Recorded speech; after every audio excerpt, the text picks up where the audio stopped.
অৰুণোদয়ৰ কাৰণে এইবাৰলৈকে 5বাৰ দিলোঁ। 5বাৰত এবাৰো নোসোমাব লাগেনে? এবাৰো মোৰ ডকুমেণ্টছখিনি নিদিব লাগে না সিহঁত দুজনীয়ে? আঁচনিৰ নামত চৰকাৰে বিলাইছে ধন।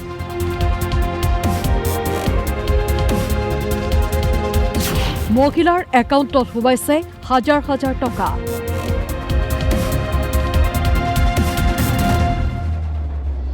গতিকে একাংশ মহিলা উৎফুল্লিত।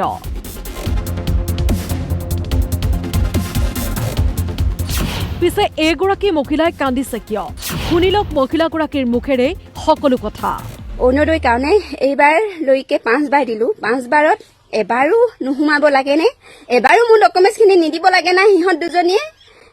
মই আনৰ 7-8 বিঘা 9 বিঘালৈকে বাগান আছে, সিহঁতে পাইছে অৰুণোদয়। মোৰ মাত্ৰ মাটি 2 বিঘা, মোৰ পথাৰ মাটি নাই। মই বন্ধক লৈ বা ভাগি কৰি খাই আছোঁ। মই আজিলৈকে অৰুণোদয়ৰ কাৰণে মোক ডকুমেণ্টছখিনি মোৰ অনলাইন কৰি নিদিয়ে। মই ফটোও দিওঁ। এতিয়া ৰেচন কাৰ্ড আছে, জব কাৰ্ড আছে। ৰেচন কাৰ্ডখন উলিয়াব যাওঁতে তেতিয়া মোক গণ্ডগোল লগালে। তেতিয়া মই ইয়াত নোৱাৰিবি, বেলেগত উলিয়াই গৈছে বুলি। মই নিজে 2000 টকা খৰচা কৰি মই ৰেচন কাৰ্ড উলিয়াই থৈছোঁ। এতিয়া অৰুণোদয়ৰ কাৰণে কেনেকৈ ধনী হ'লোঁ? অৰুণোদয়ৰ কাৰণে কেনেকৈ ধনী হ'লোঁ? এইবাৰ ৰাতি 5বাৰ দিয়া হ'ল।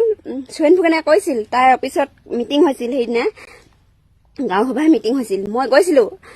2000 পোষ্ট আছে, 2000 পোষ্টত দিব পাৰিব, খালী হৈ আছে বুলি লগালগ মই GS কৰাই পিছদিনাখনে দিছিলোঁগৈ। মনালিছা আৰু সোণমাই 2গৰাকী আছিলে আমাৰ বুঢ়ীডিং পঞ্চায়তত। বহুত বেয়া লাগিছে, যিহেতু বেয়া লগা দুখত কৈছোঁ, যাতে আপোনালোকে মোক সহায় কৰিব। এনেদৰে ৰাজ্যত কাৰোবাৰ মুখত হাঁহি, কাৰোবাৰ দুচকুত চকু পানী। ৰাজ্যত চৰকাৰে বিলাই থকা ধনৰ বাবে কান্দিবলগীয়া হৈছে একাংশ মহিলাই। আচলতে চৰকাৰী আঁচনিৰ নামত কি চলিছে? ধন পাব লাগিছিল কোনে, পাইছে কোনে? চৰকাৰে দুখীয়া লোকৰ বাবে নানা আঁচনি ৰূপায়ণ কৰিছে। অৰুণোদয় আঁচনি, উদ্যমিতা আঁচনিৰ জৰিয়তে মহিলা সবলীকৰণ কৰাৰ লক্ষ্য বান্ধি লৈছে চৰকাৰে। পিছে চৰকাৰী আঁচনিৰ নামত হিতাধিকাৰীৰ নাম কাটি একাংশ বিজেপি কৰ্মকৰ্তাই চলাই আহিছে মই বতালি। শেহতীয়াকৈ সামাজিক মাধ্যমত ভাইৰেল হোৱা ভিডিঅ'ই পোহৰলৈ আনিলে চৰকাৰী আঁচনিৰ নামত চলি থকা দুৰ্নীতিৰ কথা।